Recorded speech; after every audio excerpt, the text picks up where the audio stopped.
try to do is help you get on the road to better golf and to try to make this as frustration-free as possible. Yes, things get frustrating sometimes.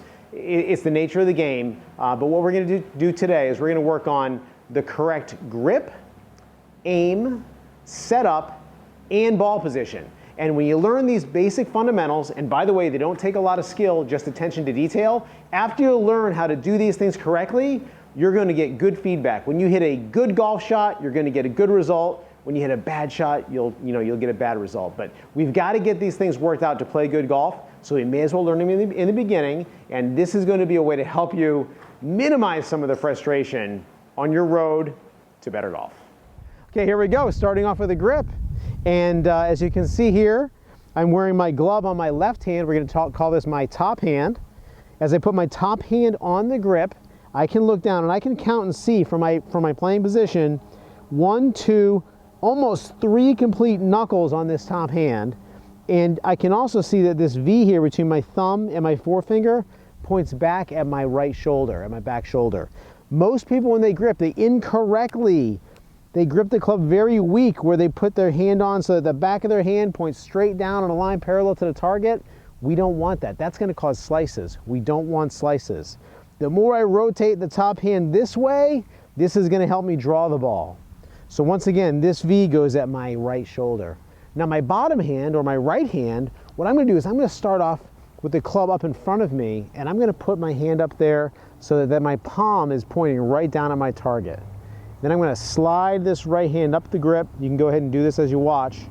When I get down here to the bottom, I can just leave all my fingers on the grip just like this, or I can overlap my pinky here, or I can interlock my fingers.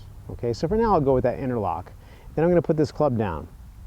So something we got to watch out for is we have to make sure we maintain this position of our top hand. We don't want to go getting it weaker over here.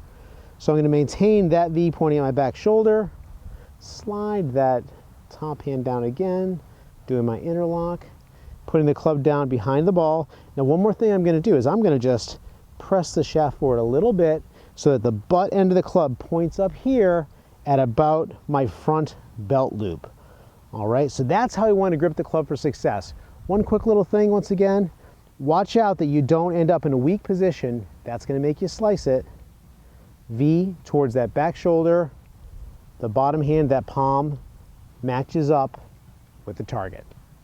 Now let's work on our aim, or our alignment. So in order to get our alignment right, we're going to need a little bit of help. Our eyes just don't work very well looking at a target from the side here. So we've got to figure out how to get alignment and how to get good alignment, and then how to have a system so that we can learn that alignment and have consistent good aim and alignment all the time. We're going to use a couple of extra golf clubs that we have in our bag. So I'm grabbing a couple of my longer irons, my 4-iron and my 5-iron here. And I'm going to use these to help me out. First thing I'm going to do is I'm going to get right back behind my golf ball here, and I'm going to pick out an alignment point. I'm actually going to go right over this little white practice flag here. I'm going to go right over that white flag. And I'm going to put this stick on the ground, pointing right at that white flag. Then I'm going to step back about 5 paces to make sure that I've got good alignment, and I'm going to actually straddle that target line with both feet here so I can look straight down that line. This is super important.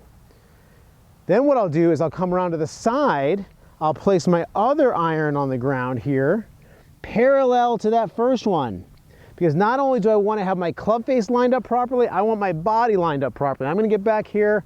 Okay, good, they're both parallel. Now I'm going to grab my other club, my 7-iron that I'm going to be practicing with.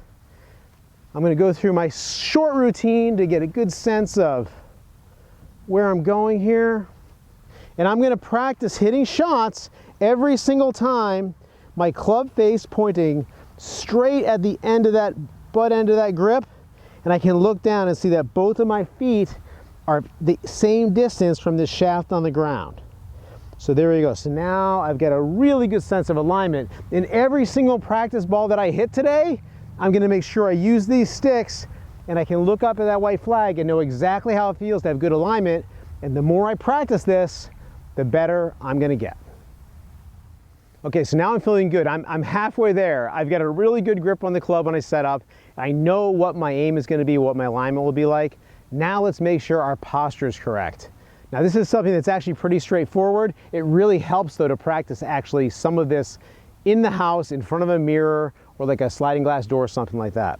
I want to make sure that when I bend to the ball, I'm bending from my hips, not bending from my back. This is going to give me all kinds of problems. So to ensure that I do this correctly, because as you continue in golf you'll learn, we don't always do what we think we're doing, I'm going to use a club and I'm going to put it behind my back here. And as this club goes behind my back, I'm going to hold the grip end right on my tailbone, and then the other end up here I'm going to be able to lift my head back on the shaft. So now this is, I know I'm in a neutral spine angle. I've got really good posture right now. So I'm now going to go ahead and bend from the hips. If I stop bending from the hips and I start bending from my back, which would be an error by the way, I'm going to come off of that shaft. So I'm going to bend from the hips. I'm going to have a slight amount of knee flex and let my right arm here, my free arm, just hang kind of from my shoulders. Now I'll take my head off of that shaft and I'm just going to let my left hand meet up with my right hand, really taking care not to move a whole heck of a lot. So when I set up here, what I'm looking for, and I would like to look back in a mirror if I could, I'm looking for really good posture, nice neutral spine angle. I want the butt end of this club to be pointing up at my belt line here, and I want to have my hands hanging straight down below my shoulders. I need to have my weight positioned evenly on my feet, not back here on my heels, and not way up here on my toes. So once I get those things squared away, I'm going to go ahead and practice, and I'm going to hit balls this way. Practice doing this posture routine every time that you hit balls for 5 or 10 minutes, and just do this, once every couple of days, and pretty soon you're going to get the feel for how to bend from the hips rather than bending from the spine. And just like everything else, these little simple fundamentals, pay attention to them, and you're just going to get better and better. The more balls you hit, the better you're going to get. Okay, and the last of our pre-swing fundamentals is going to be ball position. So as you can see, I've got my sticks already set up here, my golf clubs set up for my alignment. One thing I want to do now is I want to make sure that my ball is positioned properly. I want to have my ball positioned with my shorter clubs about in the middle of my stance, meaning about the equidistant between my 2 feet.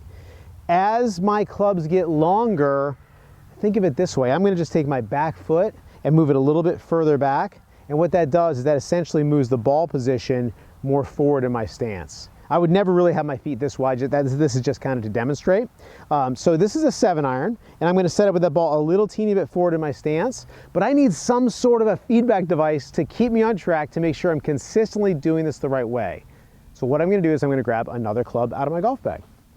So it's amazing how handy the things that you have with you all the time when you play can make really great training aids. So I'm putting this shaft on the ground, and I'm just putting it straight down perpendicular to my alignment stick that's at my feet. Make sure we get 2 90-degree angles going on there. And so now when I set up, I can just look right down and say, okay, this shaft here is just a little teeny bit farther forward than the middle of my stance, and that's going to be about perfect ball position for me to hit my 7-iron. As the clubs get longer again, the ball position gets farther forward. One key thing to note, we don't ever want to play normal shots with the ball position back of center. So even when you're hitting your sand wedge or your lob wedge, unless it's some sort of a specialty punch shot, play that ball about the middle of the stance. So there you have it. Grip, aim, setup, ball position. It doesn't take a lot of skill, it just takes attention to detail and a little bit of practice.